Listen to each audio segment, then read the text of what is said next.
Bienvenue dans cette vidéo où nous parlerons du charbon de sang colombien qui alimente les centrales d'EDF. En Colombie, dans les provinces du César et de la Guajira, des multinationales du secteur de l'énergie exploitent des mines de charbon dans des conditions écologiques et sociales critiquables. Ainsi entend-on parler du charbon de sang qu'EDF achète à ces entreprises minières. La Colombie possède en effet un sous-sol riche en minéraux et en ressources énergétiques, ce qui attire les investissements internationaux. En 2015, elle était le 8e producteur et le 4e exportateur mondial de charbon, avec 7% des exportations mondiales. Au César, les mines principales se situent dans le nord. On y retrouve notamment la Ragua et Calentulitas, toutes deux exploitées par Prodeco, une entreprise suisse et une filiale de la multinationale Glencore, présente en Colombie depuis 20 ans. Dans la catégorie des mines productrices de charbon de sang, on peut citer aussi El Descanso et Proven Now, deux mines exploitées par l'entreprise américaine Drummond.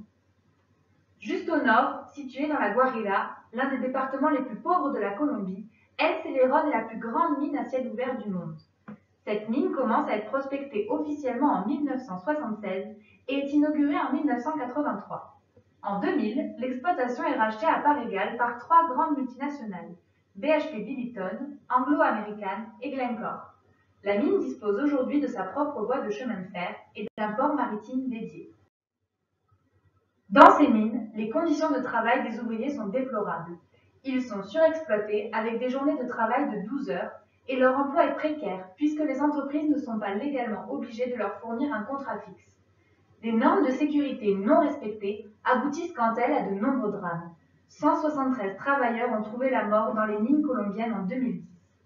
De plus, les salaires de 200 € par mois pour les ouvriers des sous-traitants travaillant à El Celerón sont insuffisants pour vivre, ce qui n'a pas empêché cette entreprise minière d'établir en 2014 le plan Combité 1, qui forçait ces mêmes sous-traitants à baisser les prix de 10%. Les populations locales souffrent aussi de la présence des groupes paramilitaires qui les terrorisent et les violentent. Pour comprendre l'émergence de ces groupes paramilitaires, revenons sur les débuts des FARC, un des groupes rebelles d'extrême gauche communiste qui ont rendu difficile l'exploitation du charbon. Au cours des années 1930, la concentration de la terre entre les mains de quelques grands propriétaires favorise le développement d'un puissant mouvement paysan visant à l'obtention d'une réforme agraire. Les FARC naissent en 1960 et sont le fruit de ces luttes et de ces violentes répressions. Il s'agit d'une guérilla communiste considérée comme une organisation terroriste par l'État colombien. Elle est présente sur une grande partie du territoire dans les années 2000, notamment dans le César et la Guajira. Ce groupe armé terrorise la population et rackette les multinationales. En 2000, il publie la loi 002 par laquelle ils exigent des personnes physiques ou morales détentrices d'un patrimoine supérieur à 1 million de dollars le paiement d'un impôt équivalent à 10% de ce patrimoine. Les infrastructures minières colombiennes sont d'ailleurs une cible commune pour les attentats des guérillas comme les FARC. Pour se protéger, les entreprises sur place laissent donc les groupes paramilitaires, qui sont des milices privées dédiées à la défense de leurs terres, lutter contre la présence des FARC. À en croire les témoignages d'anciens commandants paramilitaires relayés dans le rapport gouvernemental La Maldita Tierra, qui concerne l'augmentation des violences paramilitaires dans la région minière du César, Drummond et Prodeco, deux entreprises qui exploitent le charbon colombien, auraient même contribué financièrement à la création de l'un de ces groupes paramilitaires, les AUC, Autodefensas Unidas de Colombia. Or, ces milices ne se contentent pas de sécuriser les opérations et de défendre les intérêts des grands groupes. Elles leur facilitent aussi l'accès aux terres. En effet, elles déplacent les personnes de force, terrorisent et séquestrent les citoyens, mais aussi intimident les syndicats par l'élimination de leurs dirigeants. Elles sont responsables de l'assassinat en 2002 du président et du vice-président du plus grand syndicat indépendant du pays, Sintramen Helvetica, qui avait mené plusieurs grèves importantes contre l'entreprise Drummond. Selon une enquête de l'ONG Pacte Christi International, l'association des grandes entreprises minières et des paramilitaires dans la région du César aurait entraîné, entre 1996 et 2006, l'assassinat de plus de 3000 personnes et l'éviction de 55 000 paysans de leurs terres. Cependant, en 2006, le principal groupe paramilitaire de la région a été démobilisé, ce qui a permis aux syndicats de retrouver leurs prérogatives. Par exemple, en 2013, en menant une grève d'1 mois, Sintra Carbone a réussi à forcer la mine d'El Celerón à conférer des droits aux salariés quant à leurs conditions de travail. Ils ont eu donc accès à une prise en charge des soins de santé et à des emplois plus sécurisés. Pour autant, la lutte contre les paramilitaires n'est pas terminée. La dégradation de la relation diplomatique entre la Colombie et le Venezuela a remis la problématique des paramilitaires à l'ordre du jour. En effet, par peur que les groupes paramilitaires viennent semer le trouble dans le pays, le Venezuela a fermé unilatéralement sa frontière en 2015. Ainsi, la coopération entre les deux pays est faible, ce qui rend moins efficace la lutte contre les paramilitaires. Le climat est plutôt propice à leur développement et les provinces de la Guarilla et du César sont particulièrement touchées par cette crise frontalière, de telle manière que l'état d'urgence économique y a été déclaré. En plus des dérives paramilitaires, les populations locales font face aux problèmes de pollution qu'entraîne l'exploitation du charbon par les entreprises minières. Exploiter le charbon consomme beaucoup d'eau et pollue le fleuve de la Magdalena et le Rio César. L'eau se retrouve salie de particules fines et de produits chimiques, devenant ainsi impropre à la consommation. L'air que les habitants respirent est aussi lourdement pollué par la silice et autres particules fines soulevées par l'activité des mines, ce qui est à l'origine de nombreux cancers du poumon. Les premières victimes de cette pollution sont les Wayuu, un peuple amérindien vivant à la frontière de la Colombie et du Venezuela. Ils représentent 45% de la population du département de la Guarilla. Cependant, à l'échelle de la Colombie, cela ne représente que 2% de la population, ce qui explique leur difficulté à se faire entendre. Déjà, dès 1981, de vastes territoires des Wayuu avaient été évacués pour construire le port via lequel le charbon est exporté. 20 ans plus tard, la spoliation des populations locales perdure. Les familles se retrouvent sans travail, avec de grandes difficultés pour trouver de quoi manger et de graves soucis d'accès à l'eau. El Celeron pompe plus de 35 000 litres d'eau par jour du fleuve Rancheria, que les Indiens utilisent pour leur culture. Selon le département administratif national de la statistique, en 2012, 40% des enfants de moins de 5 ans sont décédés.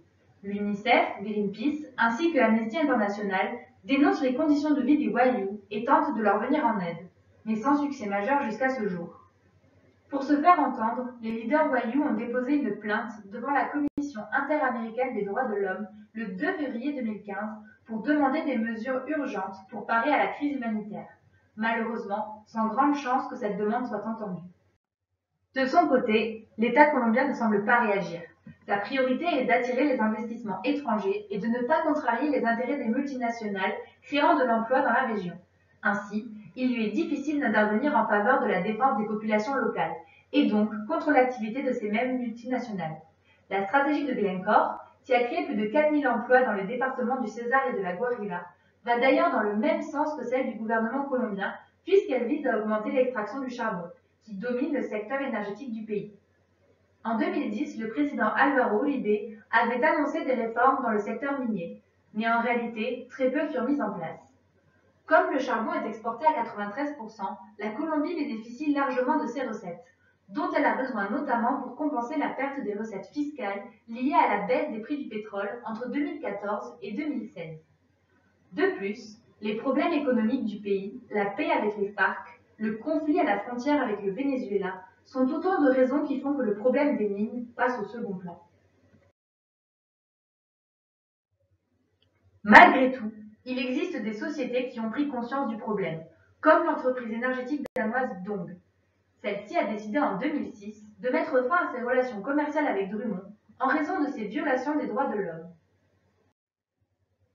Quant à El Celeron, elle tente de devenir une mine responsable, comme le clame son site internet.